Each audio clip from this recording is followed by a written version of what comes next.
2 वर्ष अघि मेरो छोराको कम्मरमा अचानक अत्यधिक पीडा सुरु भयो। हामीले जाँच गरायौं र डाक्टरले जाँचको परिणाम चिन्ताजनक रहेको र थप जाँच गर्न ठूलो प्रान्तीय अस्पतालमा जानुपर्छ भने। त्यो सुन्दा मेरो मुटुको ढुकढुकी नै रोकिएला जस्तो भयो र छोरालाई गम्भीर रोग लागेको हुन सक्छ भनेर मलाई थाहा भयो। तर त्यसपछि सोचेँ, मैले परमेश्वरका लागि कर्तव्य र त्यागमा धेरै समय बिताएकी छु।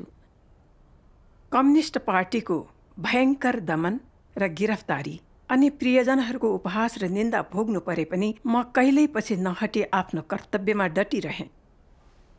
परमेश्वरप्रतिको मेरो समर्पणले गर्दा उहाँले मेरो छोराको सधैँ रक्षा गर्नुहुनेछ भन्ने मनमा थियो।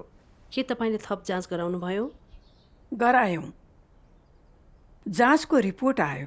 उसलाई कलेजोमा क्यान्सर र सिरोसिस भएको रहेछ। ऊ 3 देखि 6 महिनासम्म मात्र बाँच्छ भनेर डाक्टरले भने। म त छाँगोबाट खसेझै भएँ र त्यही थचक्क बसेँ। हातखुट्टै चलेन। मलाई विश्वासै लागेन। ऊ 37 वर्ष मात्र पुग्दै थियो। कसरी उसलाई यस्तो भयो? रिपोर्ट मेरो हातमै थियो र मेरो हात थरथर काँपिरहेको थियो। डाक्टरले गलत निदान गरेकी भनेर सोचेँ। म अक्क न बक्क भएर बेडको छेउमा बसेँ र मैले होस गुमाएँ। आँखाबाट आँसु झर्यो र सोचेँ, ऊ जवानै छ, कसरी उसलाई यस्तो गम्भीर रोग लाग्यो? एउटै रोग त घातक हुन्छ, फेरि 2-2वटा। ऊ त हाम्रो सहारा हो। ऊ बिना हाम्रो परिवारले के गर्छ? मानिसलाई सबैभन्दा पीडादायी कुरा भनेको आफ्ना छोराछोरीलाई दफन गर्नु हो। म दयनीय स्थितिमा पुगिरहेकी थिएँ। साथीहरू र परिवारले मलाई गाली गरिरहेका थिए। तिमी त विश्वासी थियौ, कसरी छोरा बिमार भयो?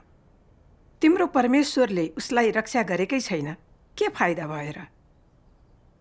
तिनीहरूले मलाई आफ्नो विश्वासलाई भुलेर छोराको स्याहार सुसार गर्नका लागि घरमै बस्नु भने। तिनीहरूको निन्दाले गर्दा मलाई साह्रै दुःख लाग्यो। आँखाबाट निरन्तर आँसु बग्न खोज्थ्यो र म अलमल्ल परेको थिएँ। मलाई प्रार्थना गर्न वा परमेश्वरका वचनहरू पढ्न समेत मन लागेन। म वास्तवमै अन्धकारमा थिएँ। मैले प्रार्थना गरेँ, हे परमेश्वर, मेरो छोरा सिकिस्त बिरामी छ। मलाई गाह्रो भइरहेको छ र म यो स्थिति सम्हाल्न सक्दिनँ। कृपया तपाईको इच्छा बुझ्न मलाई मार्गदर्शन गर्नुहोस्। एक दिन मैले परमेश्वरका वचनहरूमा यो कुरा पढेँ,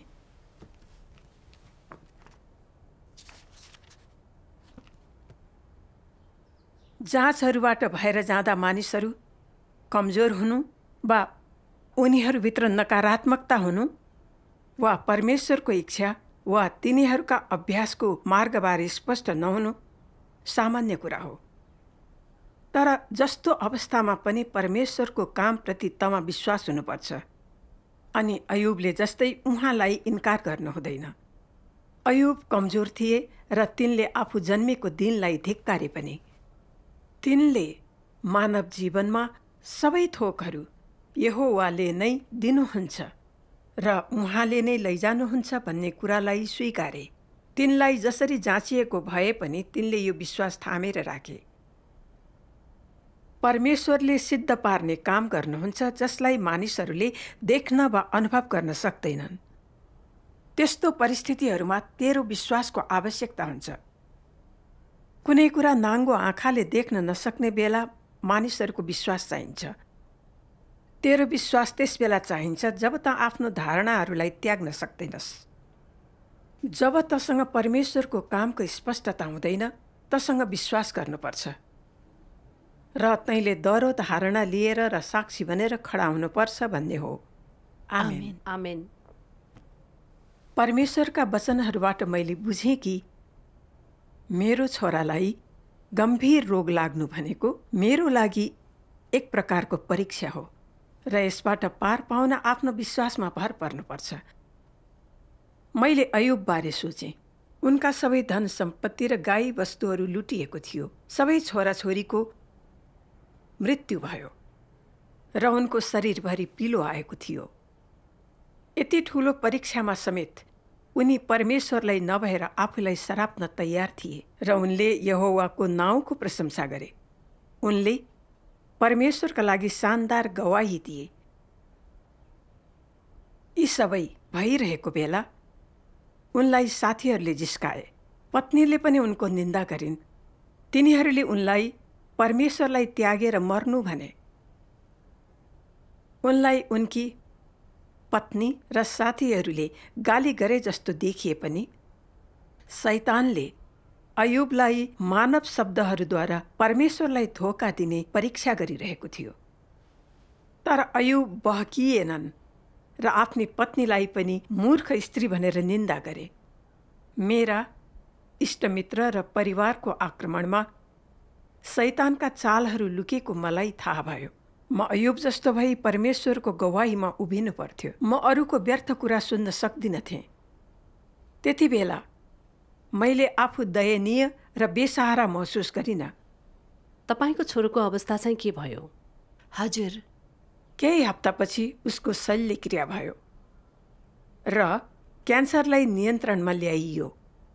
मैले सोचेँ मेरो विश्वासको कारण परमेश्वरले उसलाई कृपा देखाउनु भएको होला। केही चमत्कार गर्नुभयो भने ऊ निको हुन सक्छ।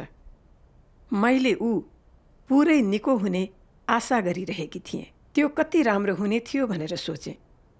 त्यसपछि परमेश्वरका वचनहरूको यो खण्ड फुर्यो। परमेश्वरमा विश्वास गरेपछि तैँले शान्ति खोज्छस्।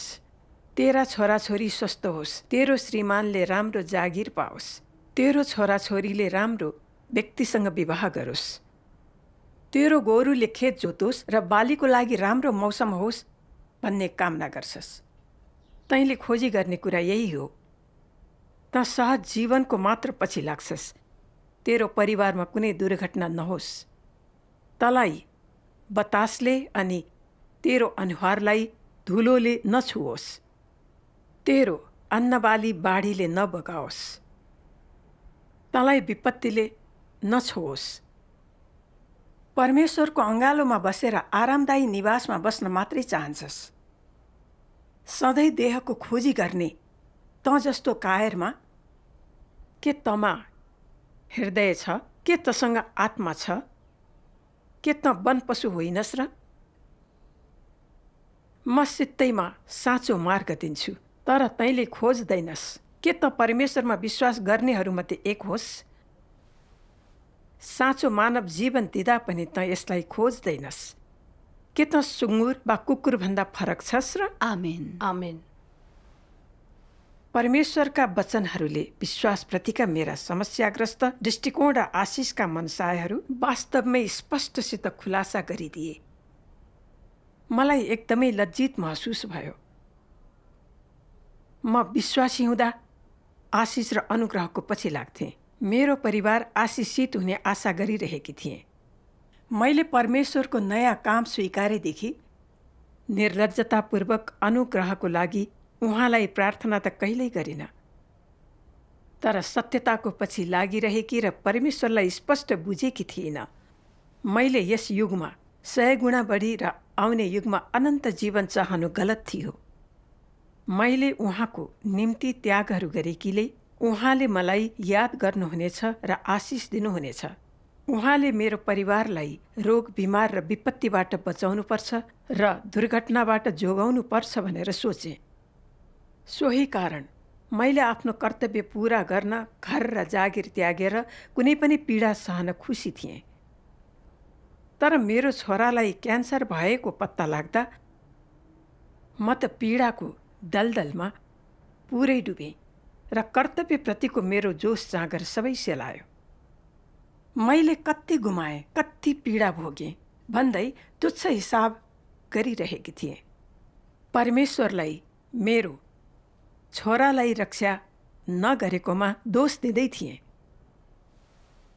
मेरा परिस्थिति अनि परमेश्वरका वचनहरूको न्याय र प्रकाशले विश्वासी हुनुको मेरो दृष्टिकोण गलत थियो भनेर देखाए। मैले विश्वासको लागि सत्यताको पछि लाग्न र आफू भ्रष्ट मुक्त हुन सबै कुरा त्यागिरहेकी नभएर परमेश्वरका अनुग्रह र आशिष पाउन गरिरहेकी थिएँ। मैले परमेश्वरलाई प्रयोग र छल गरिरहेकी थिएँ। हजुर, मैले आफ्नो परिवारलाई आँधी बेहेरी बिमारी र विपत्तिबाट बचाउन उहाँको पछि लागिरहेकी थिएँ। कसरी म ती रोटी खाएर तृप्त हुने धार्मिक मानिसहरूभन्दा फरक भएँ? मेरो खोजीमा लुकेको तुच्छ दृष्टिकोण मैले बुझेँ। त्यसपछि यो त परमेश्वरले मलाई शुद्ध पार्न प्रयोग गरिरहनु भएको भन्ने बुझेँ। नत्र त म भित्रको यो भ्रष्टता र शैतानी स्वभाव मैले कहिल्यै देख्ने थिइनँ। त्यस मोडमा म परमेश्वरप्रति असाध्यै ऋणी भएको महसुस गरेँ र प्रार्थनाद्वारा उहाँ सामु आएँ।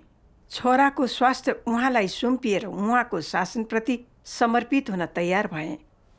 धन्यवाद परमेश्वर। यस्ता परिस्थितिहरू र परमेश्वरका वचनहरूले मात्र आशिष पाउन गरेको विश्वासका खुलासा गरिदिन्छन्, नत्र हामीलाई कहिले थाहा हुँदैन। एकदमै साँचो। अनि मेरो छोराको क्रमशः 3 वा 4 पटक शल्य क्रिया भयो र उसको अवस्था झन राम्रो हुँदै आएको जस्तो देखियो। ऊ खाना र हल्का कसरतहरू गर्न सक्ने भयो। मेरो खुसीको सीमा नै रहेन। विशेष गरी उसलाई आफ्नो छोरासित रमाउँदै गरेको देख्दा र उसलाई पूर्ण स्वस्थ देख्दा म साह्रै खुसी भएँ। उसको स्वास्थ्यमा सुधार आइरहेको थियो। हो त, उसको बाँच्ने आशा छ भन्ने मलाई लाग्यो। म के सोच्दै थिएँ भने मानव दृष्टिकोणबाट हेर्दा उसको रोग एउटा मृत्युदण्ड थियो र ऊ 6 महिनाभन्दा धेरै बाँच्ने थिएन। तर त्यो समय बितिसकेको थियो र ऊ ठिक थियो। यो त परमेश्वरको आशिष र सुरक्षा हो। यस्तै भइरहे ऊ पुरै निको हुने जस्तो थियो। तर मैले सोचे जस्तो भएन। अचानक उसले खानेकुरा निल्नै नसक्ने भयो। उसको पेट फुल्दै गयो र बस्नै नसक्ने भयो। उसको जाँच गराइयो र क्यान्सर फैलिएको त थिएन, तर सिरोसिस झनै बढेको र कलेजोमा पानी जम्दै थियो। उसको थप 2वटा शल्यक्रिया भयो, तर सिरोसिसमा अझै सुधार आएन। मलाई लाग्यो उसको मृत्यु पल पल नजिकिँदैछ र मलाई फेरि निराशाले छोप्यो। त्यति बेला के सोच्नुभयो? मसित गुनासै गुनासो थियो। मेरो छोराको अवस्थामा सुधार भएको देख्दा देख्दै फेरि किन अवस्था बिग्रन थाल्यो भनेर मैले बुझिनँ। ऊ साह्रै असल छोरा थियो, सबैसित मिल्थ्यो, कहिल्यै केही नराम्रो कुरा गरेन।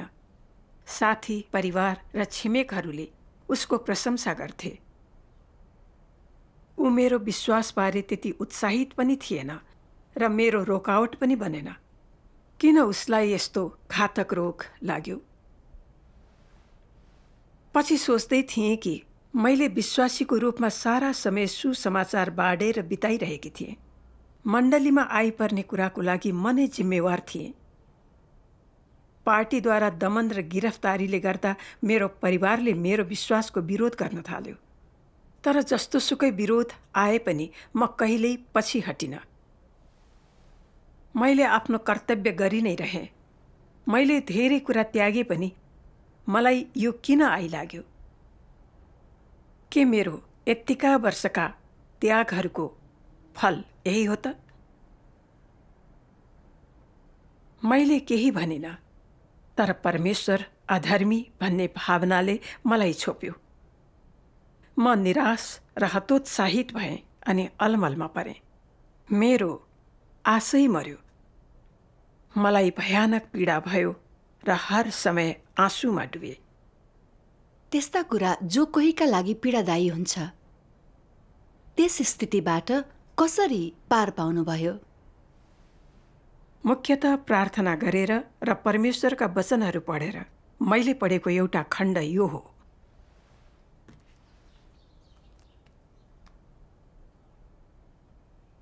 धार्मिकता भनेको उचित वा न्यायसङ्गत हुनु वा समानतावादी हुनु वा गरिएको कामको आधारमा बाँडफाँट गर्नु होइन। तैँले पूरा गरेको कामको आधारमा दिनुपर्ने प्रयास होइन। यो धार्मिकता होइन। अयुबले परमेश्वरको साक्षी दिएपछि उहाँले तिनलाई हटाउनु भए पनि परमेश्वर धर्मी नै हुनुहुने थियो। यसलाई किन धार्मिकता भनिन्छ? मानिसहरूले कुनै कुरा तिनीहरूका धारणाहरू अनुरूप छ भने परमेश्वर धर्मी हुनुहुन्छ भनी सहजै भन्न सक्छन्। तर कुनै कुरा ती अनुरूप वा तिनीहरूले बुझ्न सक्ने किसिमको छैन भने परमेश्वर धर्मी हुनुहुन्छ भन्न तिनीहरूलाई कठिन हुन्छ। यदि परमेश्वरले त्यो बेला अयुबलाई नष्ट गर्नुभएको भए मानिसहरूले उहाँ धर्मी हुनुहुन्छ भनेर भन्ने थिएनन्। तर मानिसहरू भ्रष्ट भए पनि नभए पनि के परमेश्वरले तिनीहरूलाई नष्ट गर्नुहुँदा आफ्नो बारेमा स्पष्टीकरण दिनुपर्छ र उहाँले त्यसको आधारलाई व्याख्या गर्नुपर्छ? के त्यसको आधार म उपयोगीहरूलाई नष्ट गर्ने छैन, अनुपयोगीहरूलाई म नष्ट गर्नेछु भन्ने हुन सक्छ? त्यसको आवश्यकता छैन। परमेश्वरले आफ्नो इच्छाअनुसार भ्रष्ट व्यक्तिलाई निराकरण गर्न सक्नुहुन्छ। उहाँका कार्यहरू उचित हुनेछन् र सबै उहाँकै बन्दोबस्त हुन्। परमेश्वरको सार धार्मिकता हो र उहाँका कार्यहरूलाई बुझ्न सहज नभए पनि उहाँका सबै कार्य धर्मी हुन्छन्।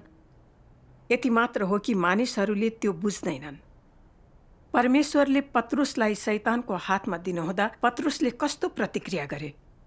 मानिसहरूले तपाईँको कार्यलाई नबुझे पनि तपाईँले गर्नुहुने कार्यहरूमा तपाईँको भलाइ र धार्मिकता हुन्छ। तपाईँका बुद्धिमानी कार्यहरूका लागि म तपाईँको प्रशंसा उच्चारण नगरी सक्दिनँ। आज तैँले बुझ्नुपर्छ कि शैतानले कसरी मानिसहरूलाई भ्रष्ट पारेको छ र परमेश्वरले कसरी तिनीहरूलाई मुक्ति दिनुहुन्छ भनी देखाउन उहाँले शैतानलाई नष्ट गर्नुहुन्न। अन्त्यमा शैतानले मानिसहरूलाई अत्यन्तै भ्रष्ट पारेकोले त्यसबाट आएको भयङ्कर पापलाई देख्नेछन्। परमेश्वरले शैतानलाई नष्ट गर्नुभएपछि मानिसहरूले उहाँको धार्मिकता देख्नेछन्। यसमा उहाँको स्वभाव र बुद्धि समावेश हुन्छ। परमेश्वरको सबै कुरा धर्मी हुन्छ। कुनै कुरा नबुझिए पनि जानी जानी आलोचना नगर। तँलाई अनुचित लागेको कुरा वा तेरो धारणाहरूको आधारमा परमेश्वर धर्मी हुनुहुन्न भनी भन्छस् भने तँ सबैभन्दा अविवेकी भइरहेको हुन्छस्। पत्रुसले कुनै बुझ्न नसकिने थोक भेट्टाए, तर तिनी ईश्वरीय बुद्धि उपस्थित र ती कुरामा उहाँको राम्रो अभिलाषा पनि रहेकोमा निश्चित थिए भन्ने कुरा तैँले देख्छस्। मानिसहरूले सबै कुरा बुझ्दैनन् अनि बुझ्न नसक्ने कुरा धेरै छन्। यसैले परमेश्वरको स्वभाव जान्नु कुनै सजिलो कुरा होइन। आमेन। आमेन। परमेश्वरका वचनहरूले मलाई देखाए कि उहाँको धार्मिकता मैले सोचे जस्तो होइन, 100% निष्पक्ष र समान छ र यसको अर्थ आफूले जे रोप्यो त्यसैको फल पाइन्छ भन्ने होइन। सृष्टिकर्ता परमेश्वरको सार नै धर्मीपन हो। त्यसैले उहाँले दिनुहोस् वा लिनुहोस्, हामीले आशिष पाऊँ वा परीक्षा भोगौँ, यी सबैमा उहाँको बुद्धि हुन्छ र यी सबै उहाँको धर्मी स्वभावको प्रकटीकरण हो। अयुबले परमेश्वरको मार्ग पछ्याए, उहाँको डर माने र सधैँ दुष्टताबाट अलगिए। परमेश्वरले उनी सिद्ध व्यक्ति भएको थाहा भए पनि उनको परीक्षा लिनुभयो। परमेश्वरप्रतिको उनको विश्वास र श्रद्धा एकपछि अर्को परीक्षाद्वारा उच्च भयो र अन्त्यमा ऊ परमेश्वरको लागि प्रभावशाली गवाही भए र शैतानमाथि पूर्ण विजय भए। त्यसपछि उनी कहाँ परमेश्वर देखा पर्नुभयो र उनलाई अझै आशिष दिनुभयो। त्यसले परमेश्वरको धर्मी स्वभाव प्रकट गर्यो। हजुर, मैले पावल बारे पनि सोचे। उनले धेरै पीडा भोगे र सुसमाचार फैलाउन टाढा टाढा यात्रा गरे, तर उनीसित परमेश्वरप्रति साँचो समर्पण वा श्रद्धा थिएन। उनले कडा परिश्रम गरेर मात्र परमेश्वरको आशिष पाउन चाहन्थे। उनले निकै काम गरिसकेपछि यसो भने, मैले असल लडाई लडेको छु, मैले मेरो यात्रा पूरा गरेको छु, मैले विश्वासलाई कायम राखेको छु। अबदेखि उसो मेरो लागि धार्मिकताको मुकुट राखिएको छ। पावलको त्यागमा उनका महत्वाकांक्षा र चाहना लुकेका अनि ती लेनदेनका लागि थिए। उनको स्वभाव परिवर्तन भएन र उनी परमेश्वर विरुद्ध थिए। अन्त्यमा उनलाई परमेश्वरले सजाय दिनुभयो। हामी के देख्न सक्छौँ भने परमेश्वरले मानिसको कामको सङ्ख्या हेर्नुहुन्न, तर तिनीहरूले उहाँलाई प्रेम र समर्पण गर्छन् कि गर्दैनन्, तिनीहरूको जीवन स्वभाव परिवर्तन हुन्छ कि हुँदैन त्यो हेर्नुहुन्छ। यो परमेश्वरको पवित्र र धर्मी स्वभावको अझ राम्रो प्रकटीकरण हो। मैले दिए अनुसारै मलाई फिर्ता गरिन्छ, अर्थात् मेरो त्याग बराबर केही फिर्ता पाउँछु भनेर सोचेँ। त्यो लेनदेनको मानव दृष्टिकोण अनि परमेश्वरको धार्मिकताभन्दा बेग्लै कुरा हो। हजुर, मैले विश्वासी भई केही त्याग र असल कुराहरू गरेकी थिएँ, तर मेरो खोजीप्रतिको सोच गलत थियो र म खासमा परमेश्वरप्रति समर्पित थिएन। छोरा बिमार हुँदा मैले अझै उहाँलाई नै दोष लगाएँ। म स्वभाव नबदलिएको र परमेश्वरको विरोध गर्ने शैतानी मान्छे थिएँ। म परमेश्वरको आशिष पाउने योग्य थिइनँ। मैले परमेश्वरको धर्मी स्वभाव नबुझेकी महसुस गरेँ, तर आफ्नो कर्तव्यमा केही त्यागहरू गरेकीले उहाँले मेरो छोराको रक्षा र देखभाल गर्नुपर्छ भन्ने मलाई लाग्यो। के मैले मानव लेनदेनको आधारमा परमेश्वरको मूल्याङ्कन गरिरहेकी थिइनँ? मलाई परमेश्वरका यी वचन याद आए। हरेकको एउटा सुहाउँदो गन्तव्य छ। यी गन्तव्यहरू हरेकको सार अनुसार निर्धारण गरिन्छ र यसको अरू मानिसहरूसँग कुनै सरोकार छैन। एउटा बालकको दुष्कर्मलाई आमा बुबामा सार्न सकिँदैन, न त उसको धार्मिकता आमा बुबासँग बाँड्न सकिन्छ, न आमा बुबाको दुष्कर्म छोराछोरीमा सार्न सकिन्छ, न उहाँहरूको धार्मिकता छोराछोरीसँग बाँड्न सकिन्छ। सबैले आआफ्नै पाप वहन गर्छन् र आआफ्नो आशिष उपभोग गर्छन्। अर्को व्यक्तिको सट्टा यसो गर्न सक्दैनन्। यो धार्मिकता हो। आमेन। आमेन। मैले आफ्नो विश्वासमा धेरै कुरा त्यागेकीले परमेश्वरले मेरो छोरालाई निको पार्नुपर्छ भनेर सोचेँ, नत्र उहाँलाई म अधर्मी ठान्ने थिएँ। यो त पूर्णतया हास्यास्पद कुरा थियो। जति नै मूल्य चुकाए पनि त्यो मेरो कर्तव्य थियो र सृष्टि गरिएको प्राणीको रूपमा गर्नुपर्ने कुरा थियो। मेरो छोराको रोग उसको भवितव्य वा गन्तव्यसित जोडिएको थिएन। यसलाई मैले परमेश्वरसित लेनदेन गर्ने माध्यम बनाउनु हुँदैन थियो। यो कुरा बुझ्दा मेरो मन निकै हलुको भयो। परमेश्वरलाई धन्यवाद होस्। तपाईको संगति साह्रै मद्दतगार छ। हाम्रो त्यागको कारण परमेश्वरले हामीलाई रक्षा गर्नुपर्छ र आशिष दिनुपर्छ, जुन उहाँको धार्मिकता हो। म देख्न सक्छु म कति गलत रहेछु। त्यसो गर्नु परमेश्वरसित लेनदेन गर्नु रहेछ भनेर बुझ्न सक्छु। हजुर, अवश्यै। यो मेरो लागि पनि अन्तर्दृष्टिपूर्ण छ। परमेश्वरको धार्मिकता हामीले सोचे जस्तो जे रोप्यौं त्यसैको फल पाउने होइन। यो त उहाँको सार र स्वभावसित सम्बन्धित छ। उहाँले गर्नुहुने सबै कुरा धर्मी हुन्छ। यो सबै कुरा हामीले नबुझे पनि यसमा उहाँको धर्मी स्वभाव छ। त्यही बेला त्यसलाई देख्न नसके पनि हामीले सत्यता खोज्नुपर्छ। मानव धारणाको आधारमा उहाँलाई आलोचना गर्नु हुँदैन। हजुर, त्यो अन्तर्दृष्टिपूर्ण छ। निश्चय नै। एक दिन मैले परमेश्वरका वचनहरूको अर्को खण्ड पढेँ। त्यसले मेरो गलत दृष्टिकोणको सार बुझ्न मद्दत गर्यो। त्यसको भिडियो हेरौँ न। एकदम राम्रो।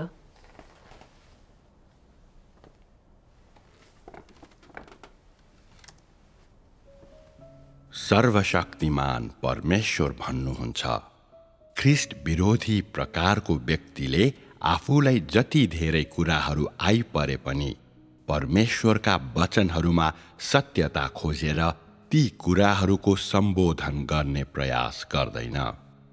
परिस्थितिहरूलाई परमेश्वरका वचनहरू मार्फत हेर्ने कोसिस गर्नु त परै जाओस्, जुन पूर्ण रूपमा यस कारणले हो कि परमेश्वरको वचनको प्रत्येक पंक्ति सत्य हो भनी उनीहरू विश्वास गर्दैनन् र परमेश्वरले हरेक विषयमा मानिसहरूमा जुन सही मनोवृत्ति हुनुपर्छ भनी भन्नुहुन्छ त्यसलाई स्वीकार गर्दैनन्।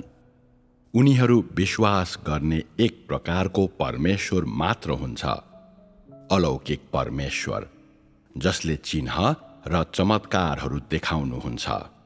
गुआन यिन र बुद्ध जस्ता झुटा देवताहरू जसले सानातिना चिन्ह र चमत्कारहरू पनि देखाउँछन्।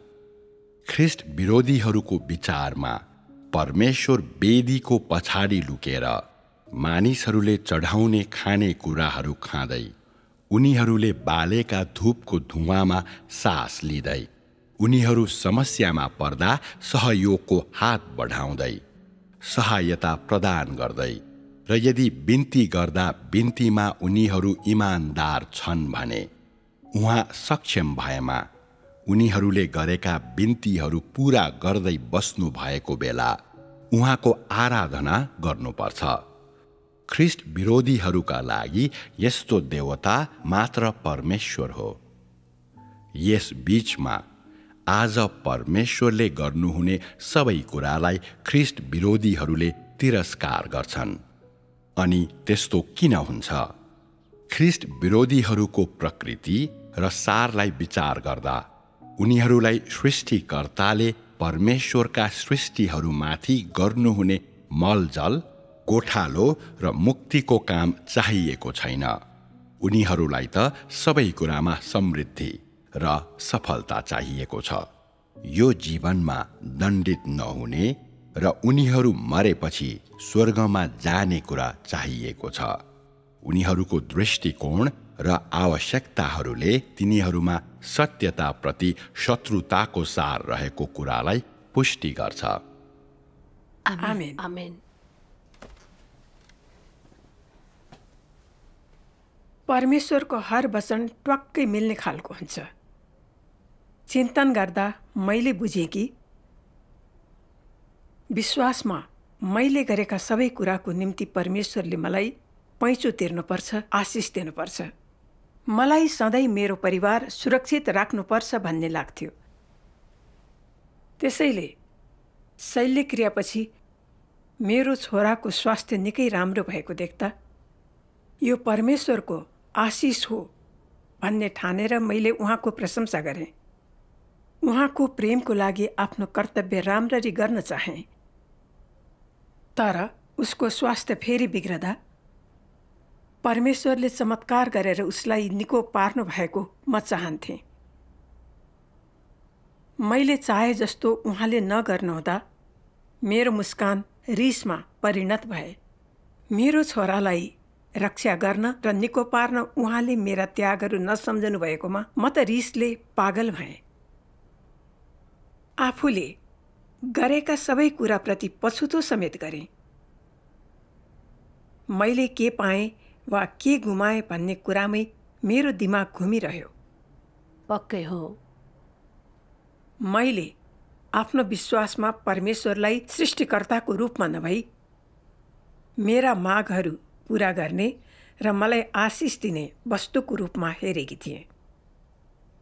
बुद्ध वा गुआन यिनलाई पुज्ने अविश्वासीहरूभन्दा म कसरी फरक भएर? त्यो साँचो विश्वासी हुनु होइन।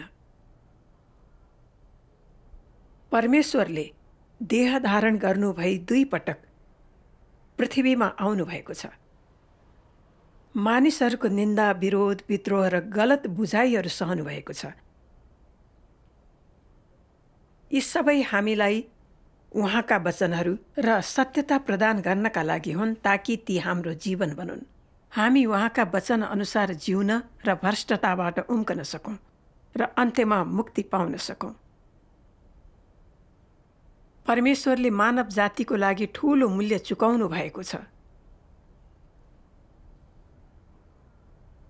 मैले मेरो लामो विश्वासमा परमेश्वरको अनुग्रह र आशिषहरू, सत्यताहरूको सिञ्चन र पोषण धेरै पाएकी छु। तर म उहाँप्रति पटक्कै इमान्दार थिइनँ। त्यो उहाँलाई अत्यन्तै चोट पुर्याउने थियो। मलाई आफू परमेश्वरप्रति झनै ऋणी भए जस्तो भयो र मैले उहाँ सामु खुना टेकेँ। पछुतो र दोषी अनुभवले आँखाबाट आँसु बरर झर्यो। मैले परमेश्वरलाई प्रार्थना र पश्चाताप गर्दै भने, हे परमेश्वर, यत्रो वर्ष म सत्यता नपछ्याई विश्वासी भएकी रहेछु। मेरो छोरा बिरामी हुँदा म तपाईँको गवाहीको रूपमा खडा हुन नसकी तपाईँलाई दुःखी बनाएकी छु। हे परमेश्वर, म तपाईँप्रति ऋणी छु। म तपाईँ सामु पश्चाताप गर्न चाहन्छु। मेरो छोरा निको होस् या नहोस्, म तपाईँको शासन र प्रबन्धहरूप्रति समर्पित हुन तयार छु। कृपया मलाई विश्वास प्रदान गरी मसित रहनुहोस्। प्रार्थना गरिसकेपछि म माथिको गरौँ बोझ हटेको महसुस भयो। मलाई हलुको महसुस भयो र छोराको रोगबारे पहिले जस्तो धेरै चिन्ता लागेन। धन्यवाद परमेश्वर। परमेश्वरका वचनहरूको मार्गदर्शन बिना कोही पनि दृढ भई उभिन सक्दैन। हजुर, अवश्य। यसबाट वास्तविक आत्मबोध प्राप्त गर्नु र पाठहरू सिक्नु परमेश्वरको आशिष थियो। धन्यवाद परमेश्वर। एक दिन मैले उहाँका वचनहरूको अर्को खण्ड पढेँ जसले यी सबै बारे केही नयाँ बुझाइ प्रदान गर्यो। म त्यो पढ्छु। एकदम राम्रो। यो हो। हुन्छ नि। मानिसको दायित्व र ऊ आशिषित वा श्रापित भएको बीच कुनै अनुन्यासित सम्बन्ध छैन। दायित्व भनेको मानिसले पूरा गर्नुपर्ने उसको स्वर्गबाट पठाइएको कार्य हो र यो भरण पोषण शर्तहरू वा तर्कहरूमा निर्भर हुनु हुँदैन। तब मात्रै उसले आफ्नो दायित्व पूरा गर्दै हुन्छ। आशिषित हुनु भनेको न्यायद्वारा सिद्ध बनाइनु र आशिषहरू प्राप्त गर्नु हो। श्रापित हुनु भनेको सजाय र न्याय भोगिसकेपछि स्वभाव परिवर्तन नहुनु हो। यो तब हुन्छ जब तिनीहरूलाई सिद्ध नबनाई दण्ड दिइन्छ। तर तिनीहरूले आशिष पाउन् वा श्राप सृष्टि गरिएका प्राणीहरूले आफूले गर्नुपर्ने र गर्न सक्ने कार्य गर्दै आफ्नो दायित्वलाई पूरा गर्नुपर्छ। परमेश्वरको पछि लाग्ने जो कोहीले गर्नुपर्ने न्यूनतम कार्य यही हो। तैँले आशिषित हुनको लागि मात्रै आफ्नो कर्तव्य पूरा गर्ने वा श्रापित हुने डरले यसलाई इन्कार गर्ने गर्नु हुँदैन। म यो एउटा कुरा बताउन चाहन्छु। मानिसले पूरा गर्ने आफ्नो दायित्व भनेको उसले गर्नुपर्ने कार्य हो र यदि उसले आफ्नो कर्तव्य पूरा गर्न सक्दैन भने यो उसको विद्रोहीपन हो। आफ्नो दायित्वलाई पूरा गर्ने प्रक्रियाद्वारा मानिस बिस्तारै परिवर्तन हुन्छ र यसबाट नै उसले आफ्नो निष्ठालाई प्रदर्शन गर्छ। यसरी तैँले जति आफ्नो दायित्व पूरा गर्न सक्षम हुन्छस् त्यति नै सत्यतालाई प्राप्त गर्नेछस् र त्यति नै वास्तविक तेरो अभिव्यक्ति हुनेछ। आमेन। आमेन। यसले मलाई आफ्नो कर्तव्य गर्नुको आशिष वा श्रापसँग कुनै सम्बन्ध छैन भनेर देखायो। सृष्टित प्राणीको रूपमा मैले परमेश्वरको प्रेमको पैँचो तिर्नुपर्छ। त्यो सही र उचित हो। यो त छोराछोरी हुर्काएर वयस्क बनाउने आमा बाबुप्रति भक्तिभाव जस्तै हो। यो सम्पत्तिको उत्तराधिकारी हुने र शर्तमा आधारित हुनु हुँदैन। त्यो त एक व्यक्तिले गर्नुपर्ने सबैभन्दा आधारभूत कुरा हो। तर मैले परमेश्वरको प्रेमको पैँचो कसरी तिर्ने भनेर सोचेकी थिइनँ। बरु परमेश्वरको कर्तव्यलाई मैले उहाँसित लेनदेन गर्ने माध्यममा प्रयोग गर्न चाहेँ। आफूले गरेको अलिकति त्यागको सट्टा मैले परमेश्वरबाट अनुग्रह र आशिष मागेँ। त्यो नपाउँदा उहाँलाई दोष दिएँ। मैले परमेश्वरलाई असाध्यै निराश पारेँ। मेरो छोरा बिरामी भएपछि मसँग धेरै माग थिए र मैले सधैँ उहाँलाई गलत ठानेर दोस्याएँ। यो सोचपछि मैले आफूलाई असाध्यै घृणा गरेँ। मेरो छोरा निको होस् या नहोस्, परमेश्वरलाई कहिल्यै दोष दिन्न भनेर चुपचाप सङ्कल्प गरेँ। त्यसपछि मेरो छोराको हालत झनै बिग्रियो। उसको स्वास्थ्य दिनदिनै बिग्रिँदै गएको स्पष्ट थियो। यसले मलाई दुःख र पीडा दियो, तर मनमा हलुको महसुस भयो। धन्यवाद परमेश्वर। एक दिन परमेश्वरका वचनहरूमा यो कुरा पढेँ। परमेश्वरले उत्पत्ति, आगमन, आयु, परमेश्वरका सबै प्राणीहरूको अन्त्य, साथै तिनीहरूको जीवनको मिसन र भूमिकाको योजना पहिले नै बनाइसक्नु भएको छ। यी कुराहरूलाई कसैले परिवर्तन गर्न सक्दैन। यो सृष्टिकर्ताको अख्तियार हो। प्रत्येक प्राणीको आगमन, तिनीहरूको बाँच्ने अवधि, जीवनको मिसन, यी सबै नियमहरू, हरेक कुरा परमेश्वरद्वारा निर्धारित गरिएको छ। जसरी उहाँले प्रत्येक खगोलीय पिण्डको परिक्रमा निर्माण गर्नुभएको छ, सो पिण्डहरूले कुन कक्ष कति वर्षसम्म पछ्याउँछन्, तिनीहरूले कसरी र कुन नियमहरू पालना गरी परिक्रमा गर्छन्, परमेश्वरद्वारा धेरै पहिले निर्धारित थियो, जुन हजारौं हजार वर्षदेखि अपरिवर्तित छ। यो परमेश्वरद्वारा निर्धारित अख्तियार हो। आमेन। आमेन। यो साँचो हो। परमेश्वर सृष्टिकर्ता हुनुहुन्छ, जसको हातमा हाम्रो जीवनकाल छ। अवश्यै। हामीले कति जिउँछौँ, पीडा भोग्छौँ र आशिष पाउँछौँ भन्ने परमेश्वरको हातमा छ। असल काम गर्नेहरूको जीवनकाल उहाँले लम्ब्याउनुहुन्न अनि खराब गरेकोलाई समय अगावै टुङ्ग्याउनुहुन्न। कुनै व्यक्ति असल होस् या खराब, निर्धारित समय पूरा भएपछि मात्र उसको जीवन लिनुहुन्छ। कसैले पनि यसलाई उल्टाउन सक्दैन। मेरो छोराको आयु परमेश्वरले धेरै अघि निर्धारण गर्नुभएको थियो। उहाँको कुनै पनि कुरा धार्मीपन हो र म उहाँको शासन र प्रबन्धहरूप्रति समर्पित हुनुपर्छ। आमेन। आमेन। यो कुरा बुझ्दा मेरो पीडा केही कम भयो। मेरो छोरालाई जे भए पनि मैले सृष्टित प्राणीको हैसियतले कर्तव्य गर्नुपर्छ भनेर मलाई थाहा छ। आमेन। आमेन।